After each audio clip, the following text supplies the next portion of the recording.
Hello and welcome, beloveds, to another episode of Wake Up Africa. My name is Dr. Mumbi Saraki. How you doing? How's everything going?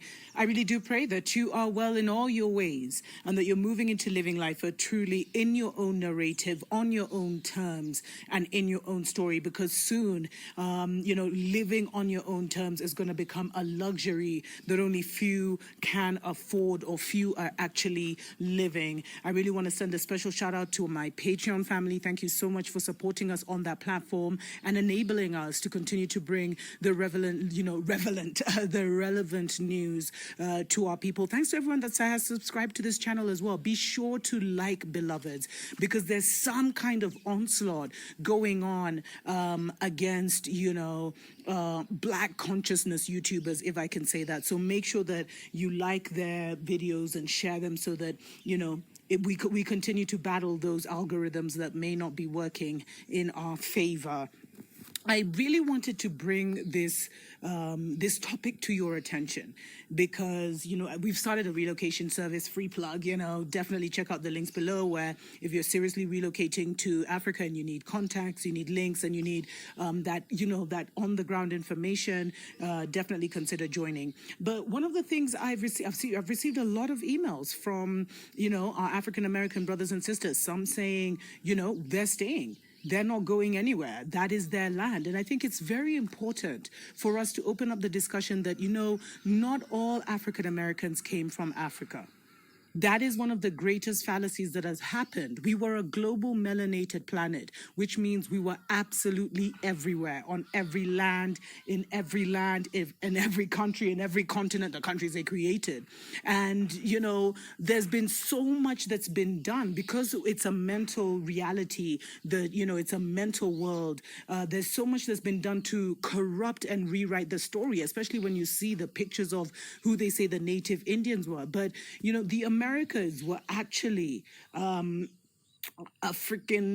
was like Africa. It was a melanated continent, beloveds. And the ones that were taken out looked like you and me. And there are some that were also brought from Africa, and they came and they looked for very specific people from the African continent. But the Americas, there's many of you, beloveds, who you are the native Indians. You are the Native Americans, and that is part of the inheritance that you have been, disenfranchised from. And I know I got a lot of people emotional when I said you shouldn't be waiting for reparations, because you shouldn't. You are custodians of the land. 40 acres and a mule just ain't gonna cut it.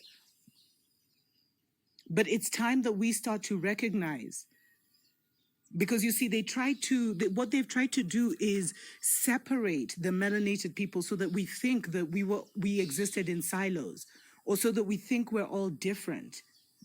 But we are the original ones. All over the planet, we took on our different characteristics and personalities. The Aborigine in Australia are the original ones. They're related to I and I, beloveds. The Black people, I don't even want to call them Africans, because then, they tried to hold us into one nation. But we were a global community, beloveds. And that's why we as a melanated people need to start looking at this as it really is. It was an invasion, beloveds. And many of us aren't even ready to handle who the invasion was by, and the fact that the occupation continues, but now is the end of it.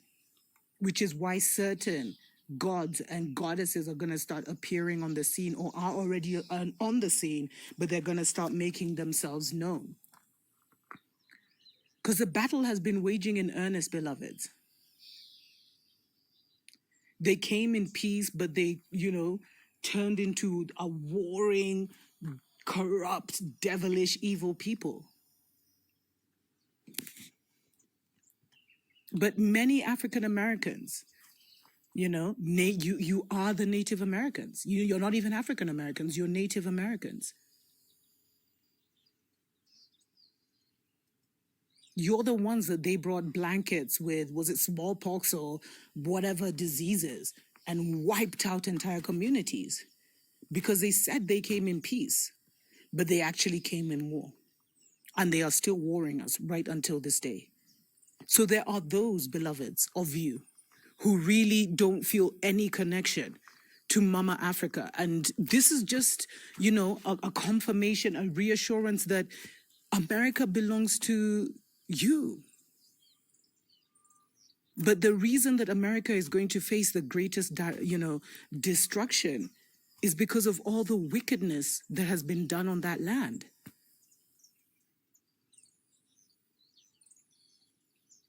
To dominate it, because from that land they were able to dominate the world. And there are so many stories and narratives out there, beloveds.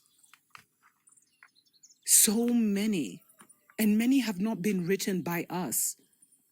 And the only story right now that I trust is the one that I go into meditation and my spirits, my higher self, my spirit guides, my ancestors, and the spirits of the land revealed to me. Because we cannot rely on what we are being told by Babylon. And so if the land belongs to you, beloveds, if you are originally from that place, that gives you so much authority to do certain things and to turn certain things, around. Because if the land recognizes you as the native ones, then it will protect you during the destruction that is literally upon us. But these are let me take a short break, and then when I come back, I'll give you some of the tips you can do in order, and this can be for wherever you are. If you know that you are a rightful ruler on their land, there's certain things that you can do to speak to the land, and you have that authority, and that can actually shift many, many things. Let's take a short break. We'll be right back. Wake up, wake up.